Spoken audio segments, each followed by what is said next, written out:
J'aimerais partager une réflexion que je me fais sur l'alimentation. J'ai testé plein de régimes et aujourd'hui, c'est pas que je suis perdu, mais c'est que je me pose des questions. Donc réfléchissons ensemble. J'ai un IUT en nutrition, génie biologie nutrition agroalimentaire et un diplôme d'ingénieur en agroalimentaire. Donc l'alimentation, la nutrition, je connais un petit peu. Et c'est vrai qu'on apprend qu'il faut lipides, protéines, glucides, manger un peu de tout, de la viande, des produits laitiers, c'est bon pour les os, le calcium. On a tous ce bagage, ces croyances installées en nous. Et quand on s'éveille spirituellement, quand on étudie un petit peu la naturopathie, le respirationnisme, les végétariens, etc., il y a un tout autre discours. Et c'est là où le bordel commence. Et c'est là où quand tu fais une vidéo sur l'alimentation, en commentaire, chacun est expert en nutrition, expert en corps humain, expert en biologie. Parce que ce qu'on oublie, c'est qu'il n'y a pas que le corps physique. Et c'est là où ça devient intéressant. On a aussi le corps éthérique. Et qu'est-ce qui mange le corps éthérique? De l'éther, de la kasha, de l'énergie solaire, avec des organes éthériques. Et du coup, il faudrait manger des éléments qui ont encore un corps éthérique actif. Des aliments solaires,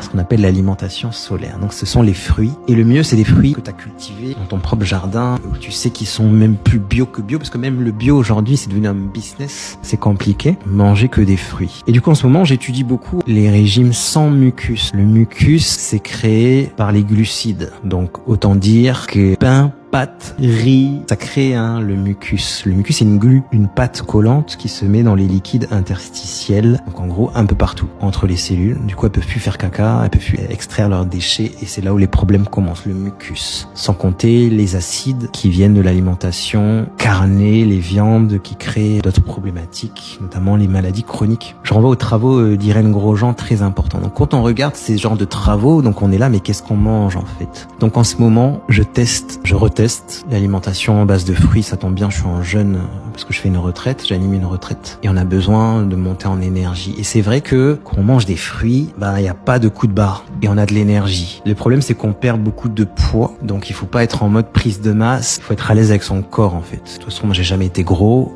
même en mangeant 6 fois, et je faisais 6 repas, glucides, viande, j'ai pris 5 kilos que j'ai reperdu, enfin bref. Donc voilà. Je voulais juste partager mes réflexions là où j'en suis en ce moment sur l'alimentation. Et du coup, en commentaire, vous avez parlé de la vitamine B12. Elle est créée par le corps, au niveau du côlon. Il y a pas mal de naturopathes qui en parlent. Où est-ce qu'on trouve les protéines? Il y a pas mal aussi de littérature sur le fait qu'on n'a pas besoin d'autant de protéines. Qu'en fait, les protéines, il y en a dans les plantes, dans les végétaux, tout simplement. Et de toute façon, on trouvera autant d'arguments pour que d'arguments contre.